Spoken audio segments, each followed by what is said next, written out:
One of the primary requirements for good relationships is adequate security. If there is insecurity, conflicts are sure to erupt. Financial security is a very important contributor to the sense of stability anyone experiences. That's why whenever there is a financial deficit, the resultant fear and insecurity has a tendency to show on relationships.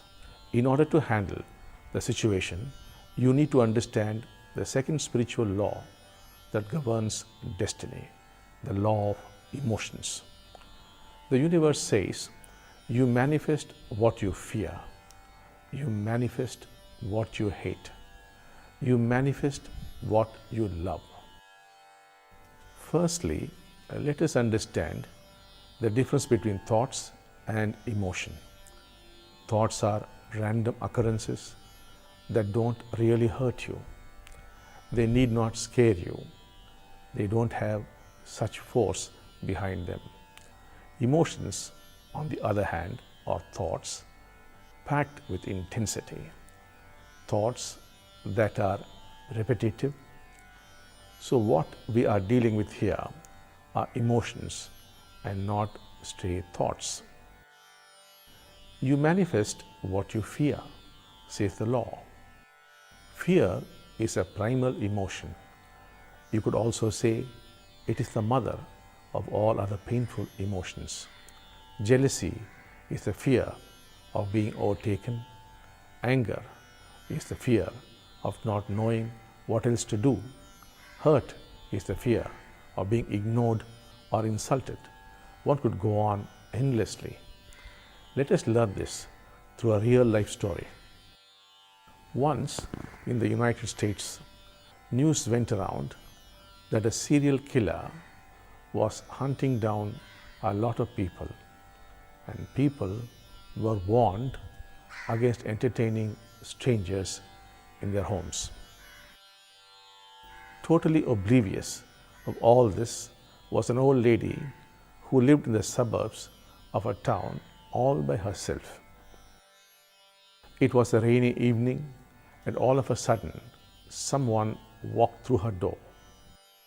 Woken up from her peaceful slumber on her armchair, the old lady noticed a man standing in front of her, armed with a club and all wet.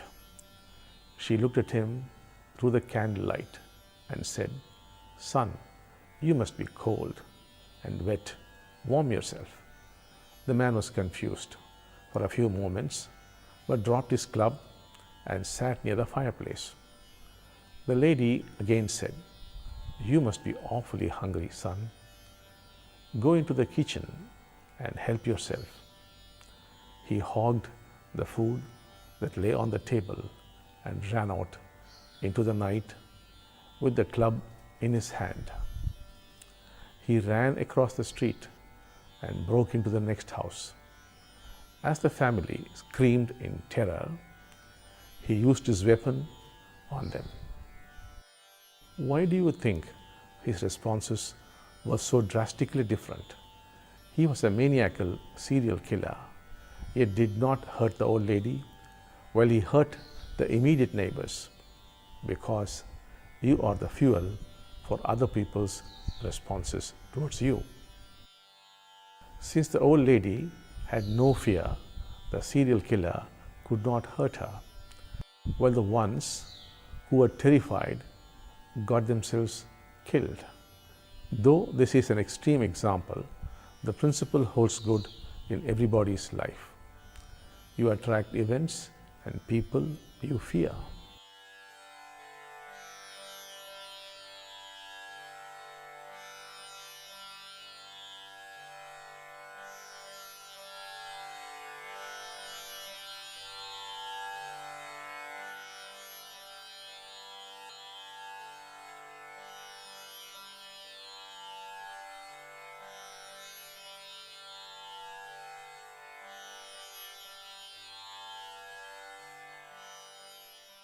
Similarly, you manifest what you hate. Hating verbal abuse over years, you indulge in it. How many times in life you have had to bite your tongue for being and doing exactly the same things you opposed and hated? If hate is the energy you let loose into the universe bounces it back at you. However, the law also says you manifest what you love. If you love, you dream, you envision something, the universe would go all out to give it to you. Most often life takes a downturn when your love and passion takes a downslide. Instead of investing energies on hate, invest in love. Instead of being afraid of conflict, love peace. Instead of hating poverty, love wealth.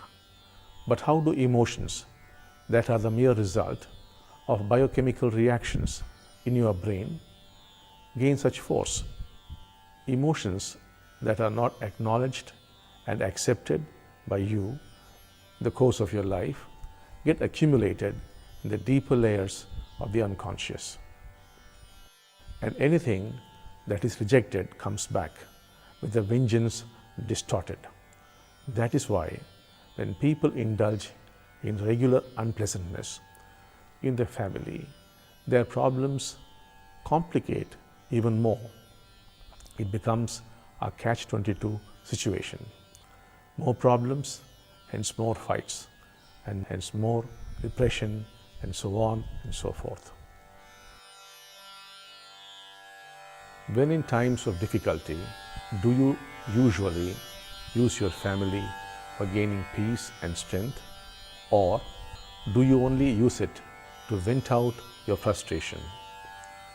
What emotions have you got addicted to in relating to your family in difficult times?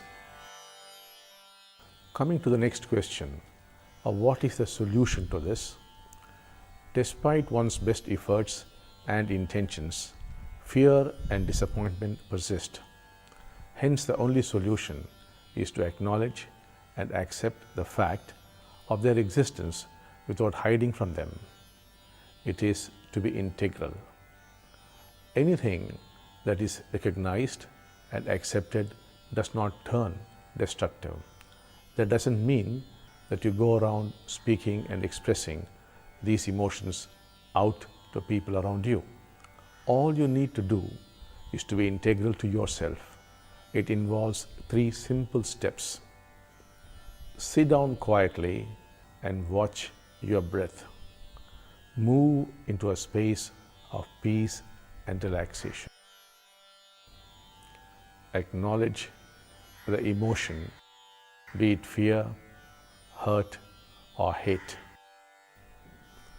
Say to yourself, yes, I am hurt, I am afraid, or I am angry. It's okay. An inner affirmation of the truth helps you accept and embrace yourself. This practice could be done anytime by anybody whose emotions are blocked or life is moving in a retro direction, to steer it back to abundance and fulfillment. You could, if your family culture permits, sit together for prayer in moments of stress. It would prove to be a tremendous energy booster and would invoke divine grace into life.